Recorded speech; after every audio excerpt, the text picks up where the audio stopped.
Friends, मैं आ गया हूँ आपका दोस्त अनुभव मिश्रा लेके बिजनेस स्टडी का 5th पार्ट। मैंने 4th पार्ट तक पढ़ा दिया था आपको methods of floating in primary market. उसके आगे मैं पढ़ाने वाला था फॉर्मेशन ऑफ स्टॉक एक्सचेंज या सेकेंडरी मार्केट। मैं ये पढ़ाने वाला था लेकिन मैं किसी कारणवश नहीं पढ़ा पाया। चलिए आज पढ़ते हैं कि फंक्शंस क्या क्या होते हैं स्टॉक एक्सचेंज के। चलिए पहला जानते हैं कि पहला काम क्या है जो मैं बताने वाला था। तो पहला इसका काम है कि किसी भी कंट्री का आपको कंडीशन देखना है तो आप सिर्फ और सिर्फ उसका स्टॉक एक्सचेंज या सेकेंडरी मार्केट का एनालाइज कर लीजिए। आप उस कंट्री के बारे में A to Z जान लेंगे, इकोनॉमिक्स के बारे में। ठीक है, जैसे इसको मैं बोल सकता हूँ stock exchange is a reliable barometer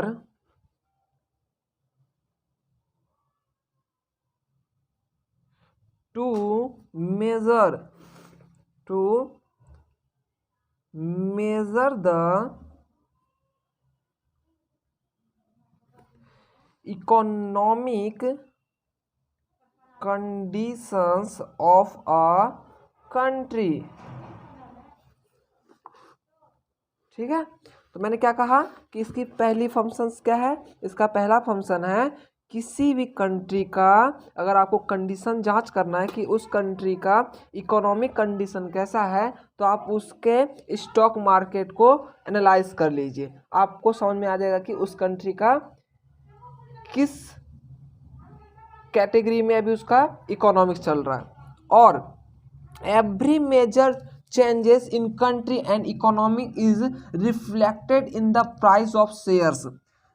कोई भी काम मतलब मान लीजिए कि जो कंट्री में जो है कोई भी रिफ्लेक्टेड काम हो रहा है या इकोनॉमिक चेंज हो रहा है तो वो क्या करेगा, स्टॉक एक्सचेंज को इफेक्टेड करेगा। क्या करेगा? इफेक्टेड करेगा। Every major changes in a country and economic is reflected in the prices of shares। मतलब कि अगर किसी भी कंट्री में इकोनॉमी और कंट्री अगर रिफ्लेक्टेड होता है किसी कारणवश तो वो शेयर्स मार्केट पे इफेक्ट डालता है। क्या डालता है? इफेक्ट डालता है, रिफ्लेक्टेड हो जाता है शेयर मार्केट्स। ठीक है, द राइज और fall in the share prices indicated the boom और the shares cycle of the economics. मतलब शेयर्स प्राइस का बूम होना मतलब चेंजेस होना, ये बताता है हमें रिफ्लेक्टेड के कारण। ठीक है, shares price changes, the rise और fall in the shares price indicated the boom और reserve cycle of economic cycle के कारण क्या होता है, ये इकोनॉमिक साइकिल के कारण क्या होता है, प्राइस क्या होता है, रिफ्लेक्टेड होता है, मतलब राइज और फॉल होते रहता है। ठीक है, stock exchange is also known as pulse of economic और economic mirror which reflected the economic condition of country. मतलब स्टॉक एक्सचेंज को क्या कहा जाता है, पल्स। मतलब जैसे मैंने एग्जांपल दिया था ना एक कि जल बिना मछली अधूरा होता है, उसी प्रकार जो स्टॉक एक्सचेंज है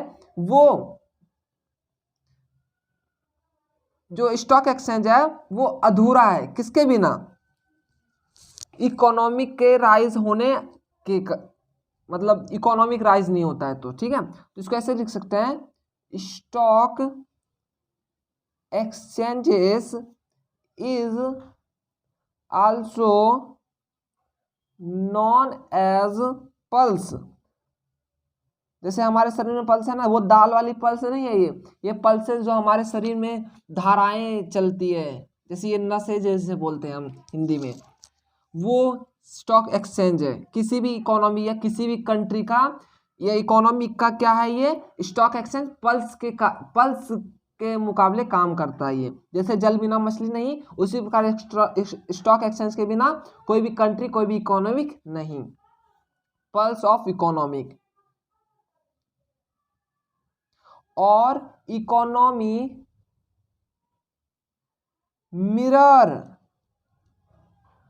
विच रिफ्लेक्टेड, क्या रिफ्लेक्टेड करता है? The economic condition of a country. मैंने क्या कहा? मैंने कहा कि जिस प्रकार से पल्स हमारे शरीर में बहुत ही मायने होता है, उसी प्रकार से किसी भी कंट्री या इकोनॉमी के लिए स्टॉक एक्सचेंज बहुत मायने रखता है। ये किसी भी कंट्री का कंडीशंस बताता है, मतलब उसके कंडीशंस को रिफ्लेक्ट करता है, इफेक्ट करता है। अगर स्टॉक मार्केट ग्रो कर रहा है तो उसका इकोनॉमिक भी ग्रो कर रहा है, अगर डिक्रीज कर रहा है तो उसका इकोनॉमिक्स भी कहीं ना कहीं रिफ्लेक्ट होकर डिक्रीज ही हो रहा होगा। ये हमारा फर्स्ट पॉइंट था, ठीक है। इसको हम फर्स्ट पॉइंट को क्या बोलते हैं? हम इकोनॉमिक बैरोमीटर। ये हमारा क्या था? ये हमारा था function of stock market. Stock exchange का पहला वर्क था, मतलब फंक्शंस था इकोनॉमिक बैरोमीटर। इकोनॉमिक बैरोमीटर मतलब किसी भी कंट्री का अगर आपको कंडीशन जानना हो इकोनॉमिक के लिए, तो आप उसके स्टॉक एक्सचेंज को एनालाइज कर लीजिए और उस कंट्री का पूरा ब्यौरा निकाल लीजिए आप इकोनॉमिक का। यही बताता है हमें इकोनॉमिक बैरोमीटर। अब दूसरा चलते हैं हम, दूसरा क्या बताता है? तो दूसरा हमें बताता है प्राइस ऑफ सिक्योरिटीज। क्या बताता है हमें? प्राइस ऑफ सिक्योरिटीज बताता है हमें। दूसरा क्या बताता है? दूसरा बताता है pricing of securities. Pricing of securities मतलब क्या होता है? The stock market helps to value the security और the basis of demand and supply factors. मतलब इसका सीधी और सिंपल सी बात समझिए, प्राइसिंग ऑफ सिक्योरिटीज मतलब होता है कि कितना प्राइस हाई होगा या डिक्रीज होगा वो किस पे निर्भर करेगा? डिमांड और सप्लाई पे, ठीक है। ये एक दूसरे के डायरेक्टली प्रोपोर्शनल होता है। डिमांड ज़्यादा होगा तो सप्लाई भी ज़्यादा होगा, सप्लाई ज़्यादा होगा तो डिमांड भी ज़्यादा होगा, ठीक है। इसीलिए प्राइस जो होता है शेयर मार्केट का, वो किस पे निर्भर करता है? डिमांड और सप्लाई पे निर्भर करता है। तो इसीलिए मैंने अभी जो एक लाइन पढ़ा था 2 मिनट पहले, वो क्या पढ़ा था मैंने? द स्टॉक मार्केट हेल्प्स, किस चीज का हेल्प्स करता है? To value the securities on the basis, किस बेसिस के आधार पे वो वैल्यू बताता है? तो डिमांड एंड सप्लाई फैक्टर, ठीक है। क्या कहा मैंने? कि प्राइस जो होता है वो किस पे निर्भर करता है? डिमांड और सप्लाई पे क्या करता है? वो निर्भर रहता है, ठीक है। इसी प्रकार द सिक्योरिटीज ऑफ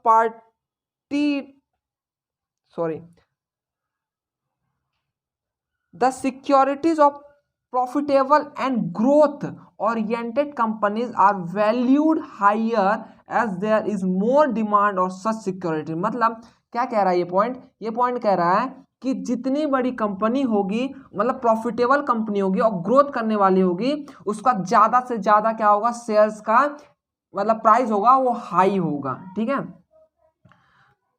ये दूसरा पॉइंट कहता है। तीसरा कहता है the valuation of security is useful for investors and creditors. मतलब इन्वेस्टर और क्रेडिटर के लिए क्या करता है? ये वेरी वेरी यूजफुल होता है। क्या होता है? इन्वेस्टर्स एंड क्रेडिटर्स के लिए क्या होता है? ये बहुत ही ज़्यादा यूजफुल होता है। क्यों? क्योंकि इसमें क्या होता है? डिमांड ज़्यादा होगा, सप्लाई ज़्यादा होगा, सप्लाई ज़्यादा होगा, डिमांड ज़्यादा होगा। मतलब कि इसमें क्या होगा? मतलब जितने भी इन्वेस्ट करेगा पैसा, इन्वेस्टर और क्रेडिटर, वो क्या होगा आने वाले समय में, क्या होगा, ये प्रॉफिटेबल होगा। क्या होगा, प्रॉफिटेबल। मैंने पहले ही कहा है कि secondary market not a short time fund, it is a long period of time funding. ठीक है, लॉन्ग टाइम के लिए ये यूज किया जाता है, शॉर्ट टाइम के लिए नहीं। इसीलिए इन्वेस्टर और क्रेडिटर के लिए बहुत ही ज्यादा यूजफुल होता है। The investors can know the value of their investment.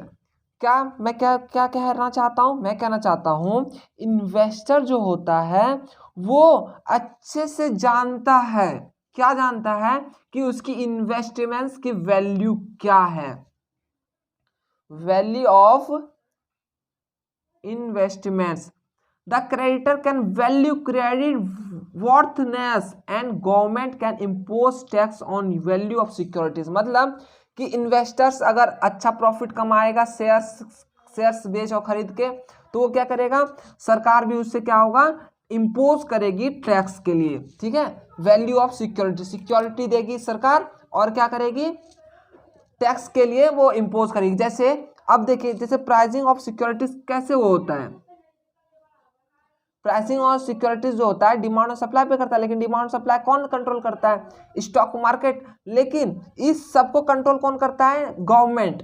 Government के आधार पे एक सेबी है, security exchange board of India.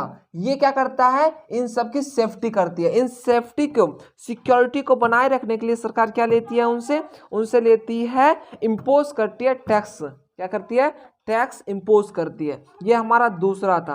पहला क्या था, इकोनॉमिक बैरोमीटर, कैसे हम किसी भी कंट्री को स्टॉक एक्सचेंज से एनालाइज करके पता कर सकते हैं उसका इकोनॉमिक्स। दूसरा प्राइसिंग ऑफ सिक्योरिटीज, उसका सिक्योरिटीज का प्राइस कब क्या रहेगा।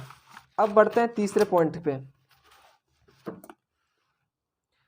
तीसरा पॉइंट क्या कहता है हमारा, सेफ्टी ऑफ ट्रांजैक्शंस। क्या कहता है,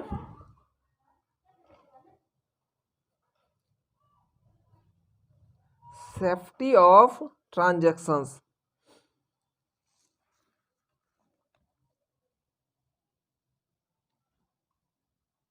ये हमारा तीसरा पॉइंट कहता है। क्या कहता है, अब देखिए सेफ्टी ऑफ ट्रांजैक्शन कैसे क्या होता है ये समझिए। जैसे कि मान लीजिए स्टॉक मार्केट में कोई भी अपना, जैसे मान लीजिए कोई ABCXYZ कोई है, ये पर्सन है, ये है स्टॉक मार्केट है। ठीक है, ये अपना पैसा जल्दी इन्वेस्ट नहीं करना चाहता है, क्योंकि इसे लगता है कहीं मेरा पैसा डूब ना जाए। ठीक है, तो इसीलिए इसको विश्वास दिलाने के लिए कि आप अगर पैसा लगाते हैं स्टॉक मार्केट में तो आपका पैसा कहीं नहीं जाएगा, यदि वह जो स्टॉक मार्केट है वो क्या हो, डूबे ना, मतलब नीचे ना जाए और ऊपर। वो तो आपके हाथ में, वो तो आपके हाथ में नहीं है, वो स्टॉक मार्केट के हाथ में है कि वो ऊपर जाएगा या नीचे जाएगा। इसमें आपका मैं कुछ नहीं कर सकता। लेकिन इसमें जो स्टॉक मार्केट में जो बंदे होंगे वो फ्रॉड नहीं करेंगे, इसकी सेफ्टी मैं लेता हूं। कौन बोलता है ऐसा, गवर्नमेंट बोलती है।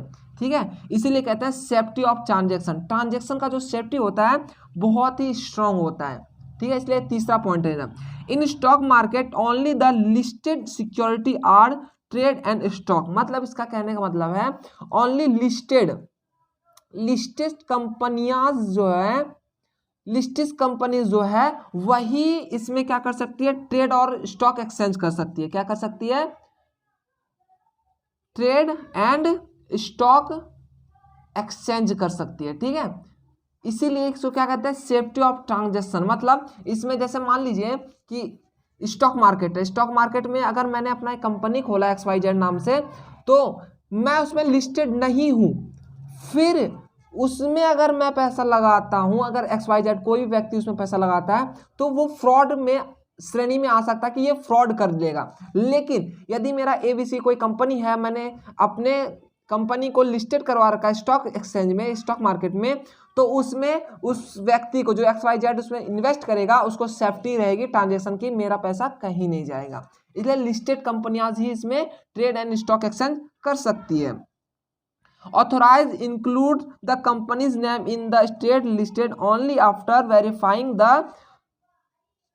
Of company. मतलब वेरीफाई होती है कंपनी किसके द्वारा, सेबी के द्वारा। तभी जाके वो क्या होता है, लिस्टेड हो पाता है स्टॉक एक्सचेंज में। ठीक है, उसके बाद the companies which are listed they also have to operate with in the stock rules and regulation. जो जितनी भी कंपनियां जिसमें लिस्टेड होती हैं वो rules and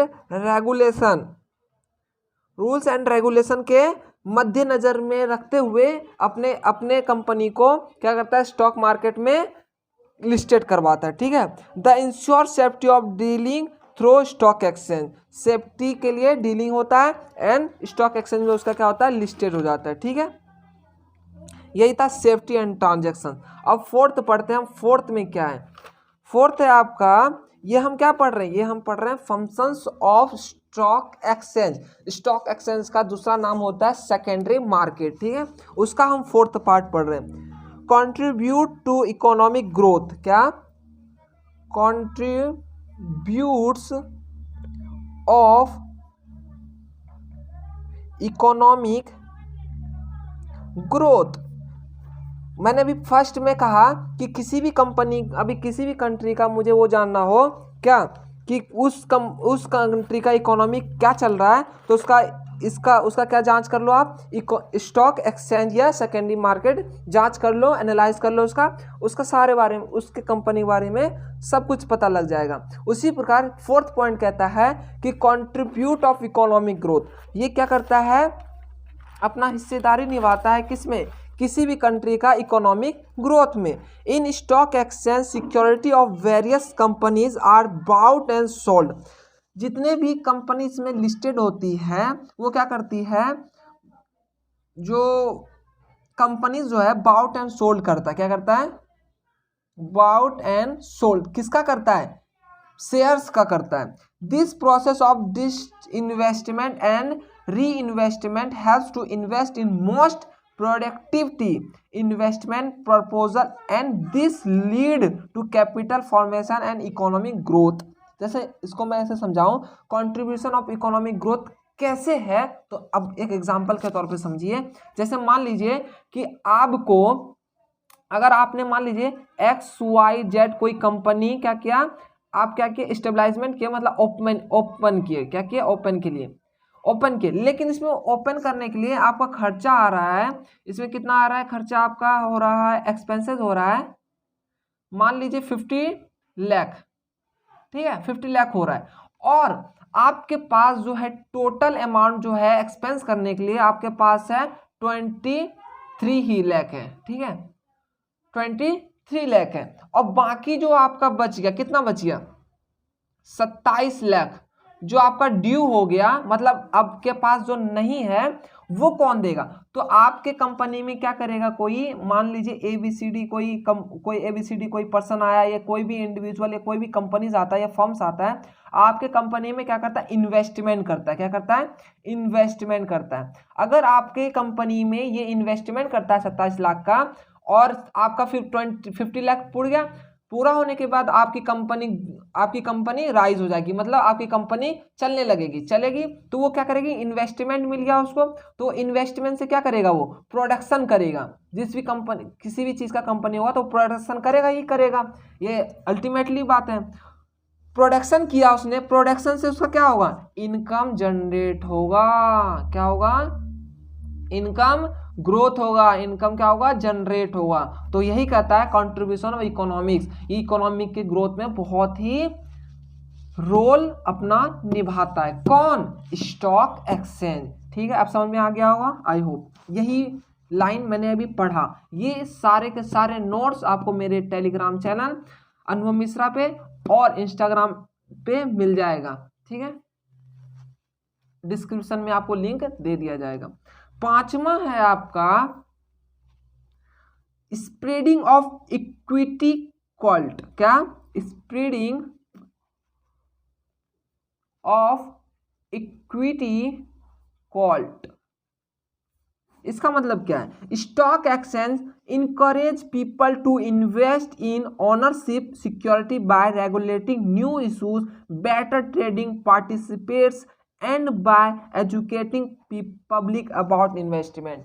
spreading of equity क्या कहता है, ये कहता है कि ज़्यादा से ज़्यादा क्या करे पीपल्स इसमें इंगेज्ड हो और अपना पैसा या मनी जो है इन्वेस्ट करे स्टॉक एक्सचेंज में। क्या करे, मैंने कहा स्टॉक एक्सचेंज इनकरेज करेगी किसको, पीपल्स को। इनकरेज पीपल टू, किसके लिए इनकरेज करे, इन्वेस्ट इन ऑनरशिप सिक्योरिटीज मतलब ऑनरशिप सिक्योरिटीज मतलब मान लीजिए जैसे कि आईपीओ मैंने बताया था ना, आईपीओ कोई भी कंपनी अगर न्यू होती है उसको अपने कंपनी को ग्रोथ करना होता है तो वो क्या करती है, आईपीओ निकालती है। क्या निकालती है, आईपीओ का फॉर्म होता है इनिशियल पब्लिक ऑफरिंग। ये क्या करता है, अपने कंपनी का हिस्सेदार और लोगों को बनाना चाहती है उसके लिए वो क्या करती है, अपना आईपीओ निकालती है, मतलब शेयर्स निकालती है अपनी कंपनी का। जैसे रिलायंस निकाल ली थी, जैसे अभी फिलहाल में जोमेटो ने निकाला था, लेकिन जोमेटो का शेयर्स गिर गया धड़ांग से मार्केट में, वो ज़्यादा उछाल में नहीं आया मार्केट में, इसलिए वो आईपीओ निकालती है ताकि जो पीपल्स है वो ज़्यादा से ज़्यादा इंकरेज हो सके इसमें इन्वेस्ट करने के लिए और ऑनरशिप्स पा सके उस सिक्योरिटी का। ठीक है, bye regulating new issues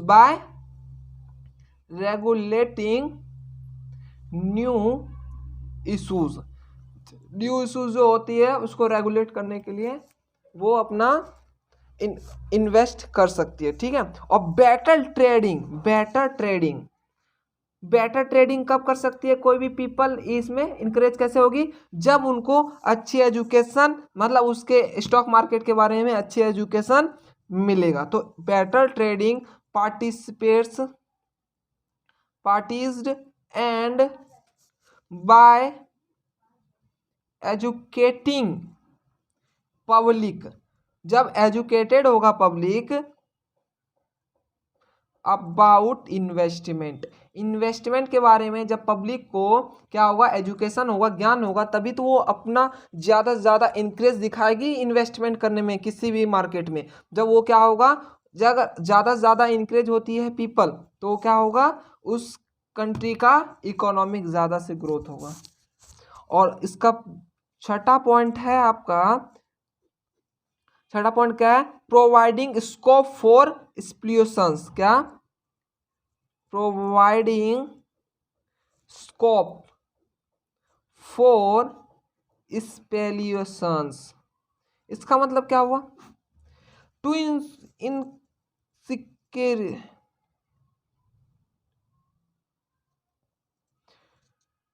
to liquidity and demand of supplies of security to stock exchange permit healthy speculations of securities। मतलब इसमें ना डिमांड एंड सप्लाई को देखा जाता है। क्या देखा जाता है, डिमांड एंड सप्लाई को क्या जाता है, देखा जाता है कि उसका डिमांड कितना हो रहा है और उसमें मतलब इसका प्रोवाइडिंग स्कोप ऑफ मतलब कितना स्कोप है इसमें डिमांड एंड सप्लाई का, जिससे कि स्टॉक एक्सचेंज ग्रो कर सके। ये छठा था। सातवें की बात करूं मैं, सातवें की बात है लिक्विडिटी। क्या, लिक्विडिटी क्या है ये लिक्विडिटी, तो the main function of stock market is to provide ready market for the sale and purchase of securities. मतलब जब कंपनी के द्वारा निकाली जाती है शेयर्स या सिक्योरिटीज, उसको क्या कर सके ये, मतलब सेल्स एंड परचेस कर सके, इसलिए क्या कहलाती है, लिक्विडिटी। इसमें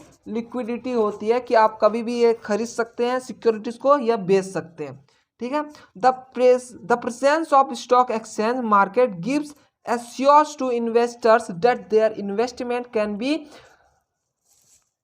converted into cash whenever they want. मतलब कि अगर उसका जो स्टॉक एक्सचेंज में मार्केट में अगर उसका शेयर्स हैं तो वो कभी भी कन्वर्टेड करा सकता है, कैश में कभी भी कन्वर्टेड करा सकता है। जैसे कि आजकल आप देख रहे हैं जीरोधा आ गया, ग्रो अप आ गया, ये सब मैं एडवर्टाइजमेंट नहीं कर रहा हूँ, मैं बता रहा हूँ कि ये सब क्या हो रहा है, आगे बढ़ रहे हैं। ये क्या बोलते हैं, अल्टीमेटली तुरंत ही, जैसे आपने जैसे मान लीजिए आपके पास शेयर्स हैं क्या है, शेयर्स मान लीजिए 100 शेयर्स हैं, ठीक है, और आपने कहा कि मुझे पैसे की जरूरत पड़ गया, इसको सोल्ड करना है, तो आपने तुरंत सोल्ड किए और सोल्ड करने के जस्ट आपको क्या मिल जाएगा, रिसेंट ही आपको आपके बैंक में मनी मिल जाएगा। तो इसे क्या कहते हैं, लिक्विडिटी कहते हैं। The investor can invest the long term investment project without any hesitations as because of stock action they can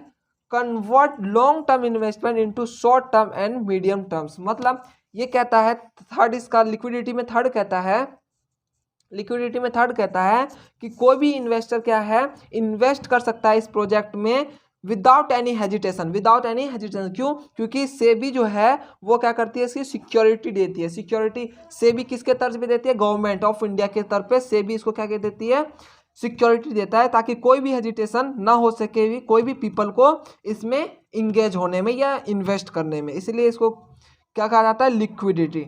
ये आपका फिफ्थ पार्ट यहाँ पे आपका समाप्त होता है। सिक्स पार्ट में आप पार्ट 6 में हम पढ़ेंगे, क्या पढ़ेंगे, पार्ट 6 में हम पढ़ेंगे